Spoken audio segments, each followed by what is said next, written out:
Hello, everybody, and welcome back to The Boys Extended Universe, Part 2. We get to meet a few new exciting characters, and we also widely diverge from the Amazon show in this one. So let's jump right into it. We start with Get Some, Part 1. We open with a winged, robotic-looking guy named Tech Knight, TK for short. Now, TK is an overly eccentric, billionaire playboy with a sex addiction and wannabe Batman crossed with Iron Man. He doesn't have any superpowers on his own, just an expensive, robotic suit. As you'll find out, he is a weird individual. First off, he's in a therapy session, moaning on and on about how he can't stop sticking his pecker and everything. We learn that he's a founding member of a group named Payback. He starts reflecting on when he was on an important mission with a group of supes, one of them named Stormfront, and he couldn't stop thinking how a teammate named Mandroid has a fabulous ass. Oh, yeah. Now, admittedly, it's pretty great. Props to the artist on that one. Tech Knight then acted upon this urge and got himself suspended from the group as he forced himself upon Mandroid. Of course, then Tech Knight exclaims how he's not gay, even though the evidence suggests otherwise. He goes on and talks about how he raped his niece's chinchilla to death and was caught burying it. And he also fucked a hole in the wall in his car's tailpipe. This is a weird story. And it even gets a tad stranger though, because then the therapist goes to take a sip of his coffee and discovers something strange about his coffee cup. Then, Tech Knight asks if he has any burn cream. This guy's got a problem. The therapist understandably kicks him out and tells him to never come back. Next up, we see Tech Knight's hideout and are introduced to his boy sidekick named Ladio, where Ladio unknowingly entices Tech Knight's darker fantasies. Again, that guy's got some major problems, but that boy is about to have an even bigger problem. Butcher and Huey enter a comic book store, and we meet the two big eccentric pear-shaped boys who run it. Huey and Butcher then venture into the basement to meet the Legend, a somewhat bow-legged, crippled old man who got the job to publish the comics back in the 50s. Huey and Butcher walk in on the Legend in the middle of some hanky-panky with a raggedly looking prostitute who looks like she's just a little past her prime. At first, the Legend is understandably upset, but then remarks, the heck with it. It's like trying to shoot pool with the length of goddamn rope.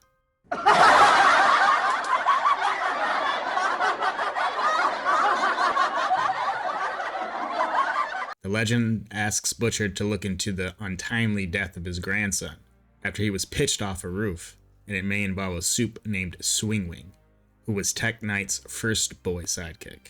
We turn back to TK and Ladio, and in a moment of strength, clarity, and self-control, TK spares Ladio's rectum, and from having a life-altering dramatic moment by sending him on a hero's quest to learn from all the various supe groups out there.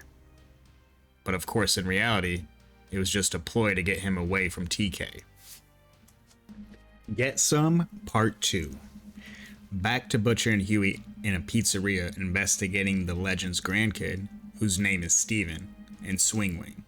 After studying the files, they come to the conclusion that although there wasn't any evidence of foul play, and there wasn't any motive for Steven to suicide himself, they decide to visit one of Steven's friends.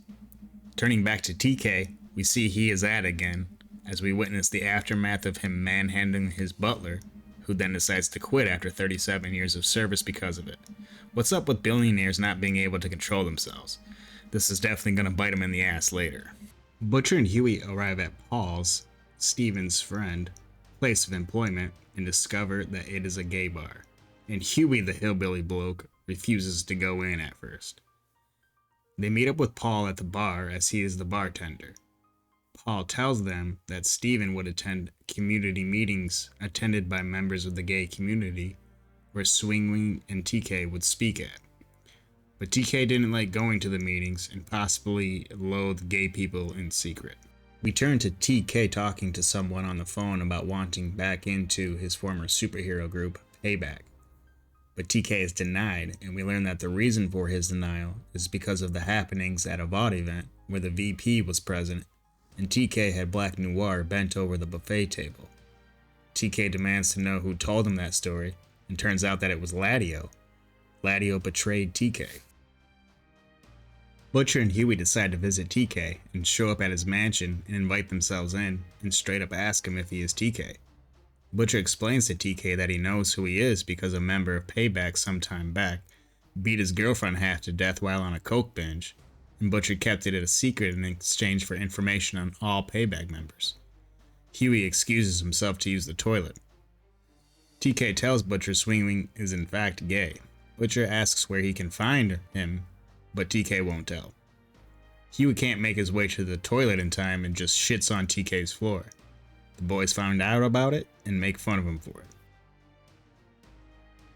The boys get a call from Paul, Steven's friend, and meet up again at the gay bar.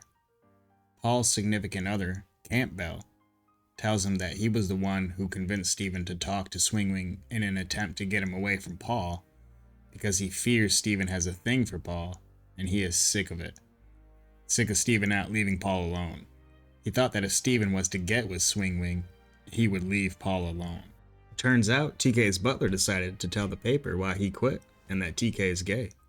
This instills the boys with the idea that maybe TK was jealous of Swingwing's and Steven's relationship.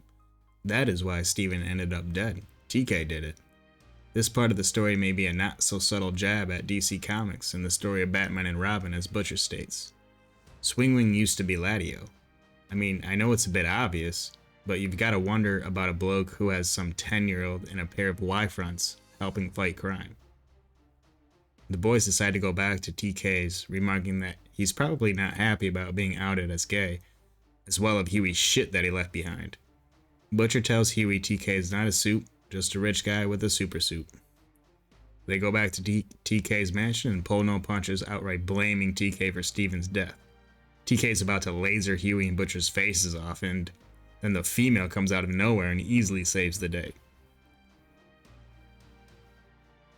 TK is interrogated and says he never even met Steven, and actually doesn't even know if Swingwing is gay or not. He just said that so the boys would go after Swingwing. The reason why he wanted them to go after Swingwing is because Swingwing told the Seven of TK's sexual problems after he heard if TK had a chance to join them. After he heard that TK had a chance to join the Seven. The reason why Swingwing wanted to mess things up for TK was because of a suit named Talon. Turns out years back, TK, Swingwing, and Talon had a three-way together. This caused both of them to catch feelings for Talon, and they've been at daggers ever since. TK gives the boys Swingwing's address, and they pay him a visit. At Swingwing's place, the boys immediately blame Swingwing for Steven's death and demand to know what happened. Swingwing takes a swing at Huey and attempts to flee. Huey catches up to him and subdues him. Swingwing tells them that Steven discovered his identity, but everything was fine at that point. Then Steven confessed his love for Swingwing. Then Swingwing accidentally shoved Steven off the roof while attempting to get him to back away. Turns out, Swingwing isn't gay at all. Vought was just using him, forcing him to placate the gay demographic to make themselves look better. But Swingwing did not want to, and nobody at Vought cared, which caused resentment. Butcher then tells Swingwing that he essentially works for them now, as an informant. He tells him to join up with Payback now that DK is out, and provide the boys information on them as a confident informant. And that's the end of this plot. Oh wait, except for the epilogue, where TK goes into a coma and dreams of saving the planet by fucking a meteor. I'm not even kidding.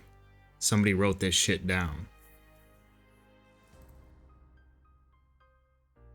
The next story begins with the boys arriving in Moscow via cargo flight. We are introduced to Nina Namenko, a tiny, petite, shameless sexual deviant who is not afraid to pleasure herself when she knows others are listening. The boys meet up with Kessler, who they refer to as Monkey, who drives them to a hotel where they meet up with an old friend of the boys, an eccentric fella and communist who provides them room and board, and who previously had two of his fingers bitten off by the female for the crime of touching her. Butcher explains the reason why they are in Russia is to investigate how a villainous soup's head mysteriously exploded. Then it happened 2 days later to somebody else. Butcher theorizes it occurred from injecting an unstable form of Compound V into a soup for the purpose of killing them. We learn that Voss, the innkeeper, was a soup and was part of a group named the 5-Year Plan. We meet back up with Nina Nemenko, who is meeting up with a man from Washington. We then immediately turn back to the boys, who are at the morgue investigating the unfortunate poor sods whose heads spontaneously exploded. They discover a tattoo on both corpses, ROC, meaning Russian Organized Crime. I like how Terror the dog and the female are laying down in the morgue acting like corpses. It's a good touch. Voss and the boys head back to the hotel and order a pizza, only for it to arrive with a mutilated face as a topping. We meet back with Nina Nemenko, who is discussing with the man from Washington how the Compound V was said to be stable. She explains the two heads that exploded were a premature detonation and that there are 148 other subjects that injected the Compound V. We learn that the two are being watched, most likely by guys on the side of the man from Washington, keeping an eye on things. Through one of their exchanges, we glean that Nina has about a 2,000 body count, and the man from Washington tells the most powerful people on the planet what to do.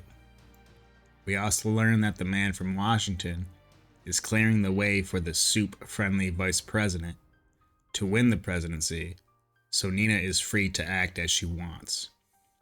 Back to the boys, we see the men who sent them the pie topped with the mutilated face are planning to gun them down.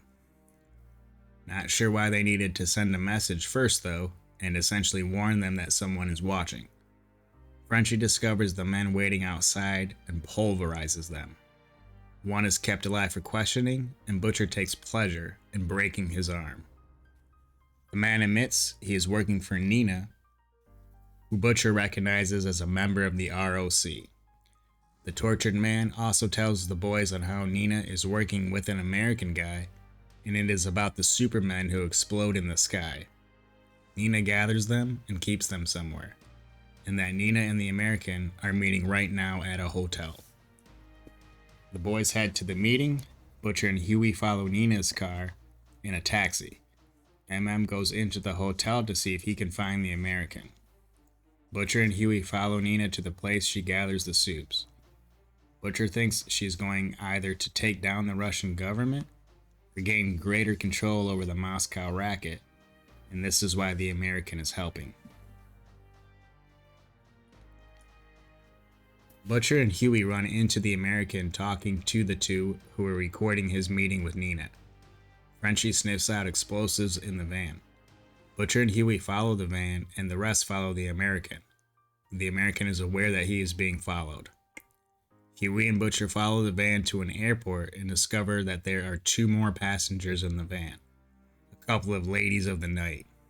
They exit the van. Huey follows the ladies into the airport bar lounge, and Butcher stays with the van, and follows the van to an airport, and then follows them onto the plane, and confronts the two and discovers that the 2 men were booby-trapping Nina's plane with plastic explosives for insurance purposes. Butcher discovers the American is a Vought employee, the same one that sits in on the Seven's meetings, and who Homelander told to A-Train controls their money. So essentially, we have an American company, Vought, backing a Russian coup to be committed by a warehouse full of soups, as Huey states. Butcher thinks Nina's plan is to set the overpowered Compound V riddled soups out into the world, causing the Russian government to completely lose control, and at that point Nina sets off the Compound V via a radio frequency detonator, as the drug has been engineered to do so, popping off all the soup's heads, making her become an unsung hero, the Angel of Moscow if you will. But unknown to Nina, the detonator that the American provided to her is a dud and does fuck all. The American used her to gather all the soups and then let them out onto Russia and destabilize the area, and now there's no way to stop it. No way to take them down. As Butcher is telling this story and about to advise on why Vought would do such a thing and who they would like to put into power instead of Nina, him and the boys are eating food prepared by Voss, which turns out to be poisoned. Huey and Voss are not affected though. Then some poor, never had a chance henchman busts in, hoping to kill anyone who wasn't affected. But Voss wipes him out pretty quickly. Voss tells Huey that the rest will be fine and will not die, and that they need to go after Nina before she sets the soups free. Voss puts on his old soup costume, which fits like a glove. There was another henchman whose job was to wait outside and watch to confirm if the job was done or not. Voss and Huey followed this henchman back to his boss. Voss decides to make a, let's say, grand entrance. Voss quickly dispatches a few more henchmen. The bossman runs and a chase ensues, partly through a wild strip club, and Voss gets taken out of the chase by his own goddamn erection. Huey catches up to the boss, and the boss tells Huey that Nina is going to the hotel to look for the American. Voss and Huey deduce that when she is not able to find him, she is going to run, knowing that Butcher and the boys are still alive and after her. They decide to go to the airport, and they just miss Nina taking off. Nina decides to get out the old vibrator, and the plane explodes. We come back to Butcher and the boys and discover that Butcher put the plastic explosives in Nina's vibrator. Butcher was also able to gather all the surveillance tapes from the two American henchmen. He tells the boys that the reason Vought is seeking to destabilize Russia was to eventually install a Vought-friendly politician in the Kremlin, and Yosef Chemenko is their main man, who is the leader of the new Communist Party. Vought is hoping to start another Cold War, and the CIA and American government will not be able to keep the American people safe, which means a bigger role for Vought in the Seventh. Butcher goes to see Kessler about what Rayner and the CIA are planning to do with all the evidence, and Kessler tells Butcher that they are not planning to do anything about it. Butcher thinks this is because they fear Vought and the soups retaliating. Butcher decides to take matters into his own hands, goes back to the warehouse when Nina was gathering the soups, who are all still waiting around for orders, not knowing that Nina has perished. Butcher confronts them, holds up a detonator, and blows their fucking heads off. Now, there is no way for Vought to destabilize Russia and provide legitimacy to install Chemenko.